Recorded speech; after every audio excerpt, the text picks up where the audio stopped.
चीन के विदेश मंत्री वांग यी इस वक्त भारत में हैं। आज प्रधानमंत्री नरेंद्र मोदी के साथ उनकी अहम मुलाकात हुई। ये जो उनका कार्यक्रम था पहले से ही निश्चित था। इससे पहले विदेश मंत्री एस जयशंकर के साथ भी कल वो मिले।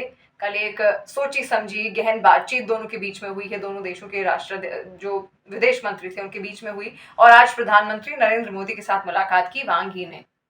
अब उनका ये जो दौरा है बहुत ज्यादा महत्वपूर्ण है। अब किस लिहाज से आप समझिए। देखिए, सबसे पहले तो आपको याद होगा साल 2020 में जब गलवान में झड़प हो गई थी। गलवान कहाँ है? एलएसी के पास, लाइन ऑफ एक्चुअल कंट्रोल, जहां पर भारत और चीन का बॉर्डर लगता है। वहां पर झड़प हुई थी। किस बात को लेकर? दरअसल वहां पर ये कहा जा रहा था कि जो सैटेलाइट इमेजेस सामने आई थी उसमें ऐसा कहा जा रहा था कि चीन वहां कुछ कंस्ट्रक्शन कर रहा है, कुछ टेम्पररी घर वहां पर उसकी ओर से बनाए जा रहे हैं, सड़क निर्माण किया जा रहा है। और वहां जो उनके सोल्जर्स थे, जो चीन के सोल्जर्स थे, वो धीरे धीरे करके हमारी बॉर्डर लाइन की तरफ आगे बढ़ रहे थे। और वहीं गलवान में ही हमारे भारतीय सोल्जर्स भी थे। उसी को लेकर जब भारतीय सोल्जरों ने उनसे कहा, भारतीय जवानों ने उनसे कहा कि आप पीछे को होइए, आप हमारी तरफ नहीं आ सकते, हमारे क्षेत्र में आप प्रवेश नहीं कर सकते, तब वहां पर इसी बात को लेकर झड़प हुई थी, क्योंकि जबरदस्ती उनकी ओर से अंदर घुसने का प्रयास किया जा रहा था। हालांकि इसमें कई जवान शहीद भी हुए, चीन को काफी नुकसान इसमें हुआ। बाद में कई सारे सैटेलाइट इमेजेस भी सामने आई नुकसान की, कि किस तरीके से नुकसान चीन को हुआ था।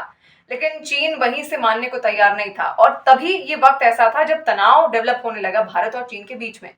तब से कोशिशें हो रही हैं, कई राउंड की बातचीत हुई। जो सेना के जवान हैं, जो सेना के अधिकारी हैं, उन्होंने भी अपने अपने स्तर पर बातचीत की। और तब से लेकर अब कोई ऐसा चीन का प्रतिनिधि है जो भारत आ रहा है। यानी जो बर्फ जमी हुई थी भारत और चीन के रिश्तों के बीच, वो पिघलनी शुरू हुई है। और देखिए, अब दूसरा महत्वपूर्ण कारण उनकी इस यात्रा का ये था कि दुनिया ऐसे मोर्चे पर खड़ी है जब दो धड़ों में हर कोई बटा हुआ है। रूस यूक्रेन युद्ध लोग लड़ रहे हैं। इसके अलावा अलग अलग देश, कोई रूस का समर्थन कर रहा है, कोई यूक्रेन का समर्थन कर रहा है। इजराइल ईरान ने भी, आपने देखा किस तरीके के हालात वहां पर बने। मतलब दुनिया के ज्यादातर देश इस वक्त किसी ना किसी युद्ध में या फिर कोई ऐसा कॉन्फ्लिक्ट उनके बीच में है ही, बॉर्डर डिस्प्यूट है, उसमें वो उलझे ही हुए हैं। और ऐसे में कई सारी महाशक्तियां ऐसी भी हैं जो प्रेशर पॉलिटिक्स इस वक्त खेल रही है। जैसे अमेरिका को हमने देखा ही, टैरिफ उसने तमाम देशों पर लगाया और इसी वजह से वो दबाव बनाने का प्रयास कर रहे हैं अलग अलग देशों पर। ये ऐसा वक्त है जब स्ट्रैटेजिकली भी अगर आप पड़ोसी एक दूसरे के हैं तो आपको एक साथ आना बहुत जरूरी हो जाता है। और ये वक्त ऐसा भी है क्योंकि ट्रंप ने जो टैरिफ लगाया तो हर कोई अब दूसरी मार्केट खोज रहा है।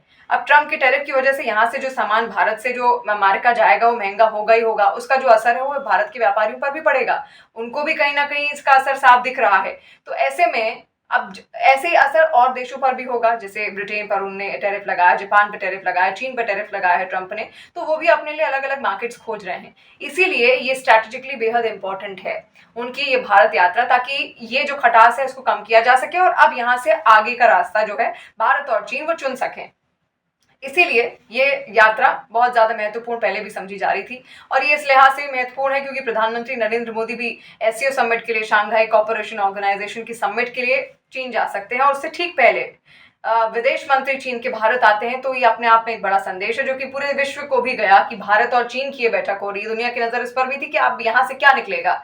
अब देखिए, आज प्रधानमंत्री नरेंद्र मोदी के साथ बैठक हुई। चीन के विदेश मंत्री वांग यी की कई महत्वपूर्ण मुद्दों पर चर्चाएं बेशक यहाँ पर हुई हैं, जैसे कि जो बॉर्डर डिस्प्यूट था उसको लेकर, इसके अलावा कनेक्टिविटी और किस तरीके से बेहतर की जा सके। क्योंकि जब ये गलवान वाली झड़प हुई थी और कोविड के टाइम से जब कहा जा रहा था कि वुहान से कोविड निकलकर बाहर सामने आया, तब दुनिया में कई सारे रिपोर्ट्स इसको लेकर पब्लिश भी हुई थी। तो फ्लाइट्स रोक दी गई थी। जो चीन से भारत जो फ्लाइट्स आती हैं, भारत से चीन जो जाती हैं, उन फ्लाइट्स को रोक दिया गया था, वो बाधित हो गई थी। उनको दोबारा से खोला जाएगा। यानी कि फिर से यहाँ से अगर लोग चीन जाना चाहें या चीन से अगर भारत आना चाहें तो उनके लिए एक बार फिर से रास्ते खोले जाएंगे। उसको लेकर भी बातचीत हुई। तो ऐसे में तमाम महत्वपूर्ण मुद्दे हैं, बॉर्डर डिस्प्यूट को सुलझाना, कनेक्टिविटी बढ़ाना। इसके अलावा 3 बहुत महत्वपूर्ण कंडीशंस भी कल विदेश मंत्री एस जयशंकर ने वांग यी के सामने रखी और उन्होंने कहा, हाँ ठीक है, इस पर हम बात करेंगे और इस पर हम आपके साथ सहमत हैं। अब क्या मांगा भारत ने, ये आप देखिए भारत ने ये कहा है कि हमें आपसे रेयर अर्थ मेटल्स चाहिए, रेयर अर्थ मेटल्स चीन से हमें चाहिए। इसके अलावा टनल बनाने के लिए जो मशीनें हैं वो हमें चाहिए। और तीसरा है फर्टिलाइजर्स पर भी बात हुई। अब क्यों जरूरी है? बहुत ज्यादा इंपॉर्टेंट सवाल ये है कि ये 3 चीजें क्यों मांगी गई और चीन इस पर राजी भी हुआ। वांग यी ने कहा कि हम ठीक है, हम आपकी ये जो 3 इच्छाएं हैं पूरी करेंगे और उस पर हम आगे बातचीत करेंगे। इस पर सहमत हुए हैं वांग यी। लेकिन भारत को क्या जरूरत पड़ी? देखिए, फर्टिलाइजर्स जो हैं वो फर्टिलाइजर्स बहुत ज़्यादा महत्वपूर्ण है, क्योंकि भारत में कहा जाता है कि 80 से 90% जो फर्टिलाइजर्स हैं हम चीन से ही आयात करते हैं, यानी कि चीन से ही हमारे पास आते हैं। तो ऐसे में वो जो फर्टिलाइजर्स हैं वो कुछ इस तरीके के हैं, वो मिट्टी में धीरे धीरे घुलते हैं और पोषण देते हैं लंबे वक्त तक पौधों को, इसलिए हम वो फर्टिलाइजर्स हमेशा हमेशा से चीन से ही खरीदते आए हैं। बीच में 2 महीने का वक्त ऐसा था जब चीन ने इसी फर्टिलाइजर्स के सप्लाई को बाधित करने की कोशिश की थी, जो हम चीन से लेते आए हैं। उन्होंने ये सोचा था कि वहाँ भारत के किसानों को कुछ ना कुछ उनका मकसद यहाँ पर रहा होगा कि इससे हो सकता है भारत को नुकसान पहुंचे, लेकिन देखिए विकल्प तो लगातार, भारत हमेशा, कभी विकल्पों की कमी भारत के पास नहीं रही है और भारत हमेशा कुछ ना कुछ बी प्लान तैयार करके रखता है, सोचता भी है। तो देखिए उस वक्त जब फर्टिलाइजर्स को बाधित करने की कोशिश चीन की ओर से की गई, इसी वजह से इस कंडीशन को चीन के सामने रखा गया कि अब आप हमें फर्टिलाइजर्स देंगे, यानी कि कोई भी बाधा सप्लाई चेन में नहीं आएगी। इस पर सहमत हुए हैं वांग यी। इसके अलावा हमने रेयर अर्थ मेटल्स उनसे मांगे हैं। रेयर अर्थ मेटल अब क्या है आप समझिए। देखिए दुनिया में खेल इस वक्त सिर्फ रेयर अर्थ मेटल का ही चल रहा है। जिसके पास ये मेटल्स है ना, वो कुछ भी कर सकते हैं। और कहा जाता है कि चीन के पास सबसे ज्यादा रेयर अर्थ मेटल्स हैं पूरी दुनिया में। इसीलिए चीन महत्वपूर्ण है। चीन से न केवल भारत यानी कि हम रेयर अर्थ मेटल खरीदने वाले हैं, बल्कि पूरी दुनिया खरीद रही है, अमेरिका तक खरीद रहा है। हाल ही में राष्ट्रपति डोनाल्ड ट्रंप ने कहा था कि हम चीन से रेयर अर्थ मेटल्स खरीदेंगे और ऐसे में उनको जो चाहिए हम उस पर सहमत हैं, ये कहा था उन्होंने। और इसीलिए अब भारत भी चीन से कह रहा है कि हमें रेयर अर्थ मेटल चाहिए। कहते हैं रिपोर्ट्स के अनुसार कि 60 से 70% जो हिस्सा है रेयर अर्थ मेटल का, वो चीन के पास ही है। इसीलिए चीन शक्तिशाली है, चीन ताकतवर है। अब इससे काम क्या होता है ये भी तो समझना जरूरी है, क्यों भारत को क्यों चाहिए।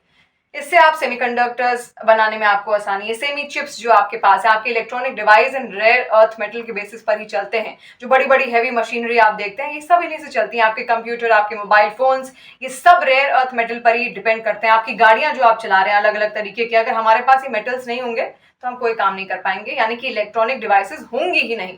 इसीलिए रेयर अर्थ मेटल को लेकर पूरी दुनिया में एक अलग सी होड़ सी मची हुई है और यही कारण है कि हर किसी को रेयर अर्थ मेटल चाहिए। इसीलिए रेयर अर्थ मेटल पर यहाँ पर बात बनी। फर्टिलाइजर्स क्यों चाहिए वो मैंने आपको बता दिया हूँ कि फर्टिलाइजर्स बहुत ज्यादा अमाउंट में हम ऑलरेडी पहले से ही चीन से खरीदते हैं, लेकिन बीच में उन्होंने जब बाधा डालने की कोशिश की तो इसीलिए ये शर्त अब भारत ने उनके सामने रख दी। इसके अलावा हम उनसे टनल मशीनरी यानी कि टनल बनाने के लिए जो मशीन्स हैं, हैवी मशीन्स हैं, वो भी उनसे हम खरीदेंगे। इस पर भी बातचीत हुई है। तो ये 3 जरूरी महत्वपूर्ण चीजें हैं जिन पर बातचीत हुई है भारत और चीन के बीच में। और इसके लिए वांग यी जो कि विदेश मंत्री हैं चीन के, उन्होंने हामी भी भरी है, वो सहमत भी इसको लेकर हुए हैं।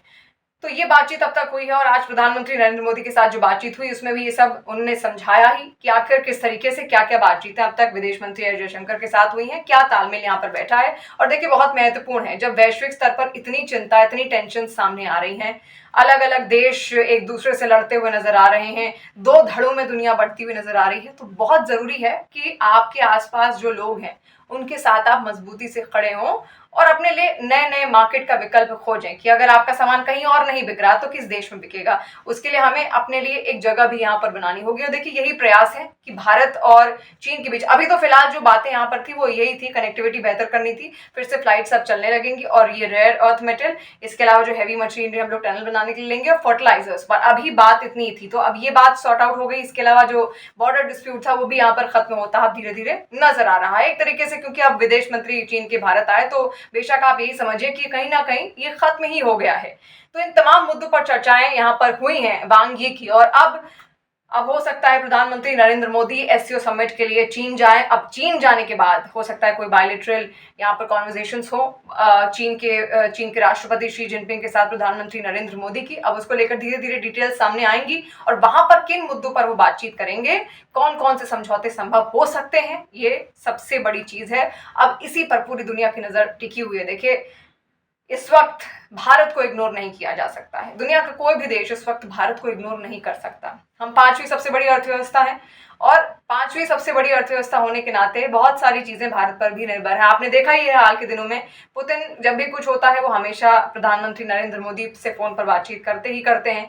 इसके अलावा बहुत सारे ऐसे मौकों पर प्रधानमंत्री नरेंद्र मोदी को कई देशों ने इन्वाइट भी भेजा, उनको सर्वोच्च नागरिक जो सम्मान है वो वहां तक दिया गया। इसके अलावा किस तरीके से प्रधानमंत्री नरेंद्र मोदी भी जब भी विदेश में जाते हैं और युद्ध की बात आती है तो हमेशा वो यही कहते हैं कि युद्ध का युग नहीं है, यहाँ पर हमें समाधान खोजने होंगे और यही एकमात्र विकल्प है, क्योंकि लड़ने से कुछ नहीं होगा और ये बात अब शायद ट्रम्प भी समझ रहे हैं। इसीलिए वो रूस यूक्रेन का युद्ध रुकवा रहे हैं। हालांकि उनका एक और मकसद है कि उनको नोबेल पीस प्राइज चाहिए, जैसा कि वॉशिंगटन ऑफिस उनका पहले से ही कह चुका है कि उन्होंने इतने सारे युद्ध रुकवाए, अब उनको नोबेल पीस प्राइज मिलना चाहिए। हिलरी क्लिंटन, जो कि पूर्व राष्ट्रपति अमेरिका की, उन्होंने तक यहाँ कहा है कि अगर रूस यूक्रेन का युद्ध आपने रुकवा दिया तो मैं डेफिनेटली आपका नाम खुद आगे रखूंगी नोबेल पीस प्राइज के लिए। इसीलिए ट्रंप लगे हुए हैं कि रूस भी मान जाए, पुतिन भी मान जाए, कोई समझौता हो जाए और सीजफायर हो, ये युद्ध खत्म हो। उसी पर ट्रंप हर दिन प्रयास कर रहे हैं और ये तो प्रधानमंत्री नरेंद्र मोदी पहले ही कह चुके हैं कि ये युद्ध का युग नहीं है। अब दुनिया इस बात को मान भी रही है और यही कारण है कि चीन भी, देखिए अब चीन भी अपने लिए मार्केट खोजेगा, चीन भी अपने अलग अलग विकल्प खोजेगा। अब तक जो अमेरिका से उसका सामान जो यहाँ से अमेरिका जा रहा था, वो उनके व्यापारियों पर भी उसकी असर पड़ेगी, क्योंकि टैरिफ ज्यादा लग गया है। तो इससे वहां पर जो खपत है चीजों की, जो कंज्यूमर्स है वो उनका सामान नहीं खरीदेंगे। आप सोचिए, अगर चीन से कोई सामान 100 रुपए में वहां पर जा रहा है अमेरिका में, अब टैरिफ लगने के बाद उसमें टैक्स और बढ़ जाएगा। तो यानी कि वो जितना टैरिफ लगा होगा, मानिए अगर 25% टैरिफ लगा या 100% टैरिफ लगा, तो 100 रुपए का सामान 200 रुपए में मिलेगा। अब वो 200 रुपए का सामान अगर कोई पहले 100 रुपए में खरीद रहा है, तो अमेरिका में कैसे 200 रुपए का खरीदेगा? कंज्यूमर्स कम हो जाएंगे, मार्केट कम हो जाएगी चीन की, और इसीलिए चीन भी अपने लिए अलग अलग तरीके के विकल्प खोज रहा है और रिश्तों को मजबूत करने की कोशिश कर रहा है। और यही मकसद है फिलहाल दोनों राष्ट्रों का, ताकि मजबूती से एक बार फिर से दुनिया के ऐसे मोड़ पर आकर आगे बढ़ा जाए और एक दूसरे को समझा जाए।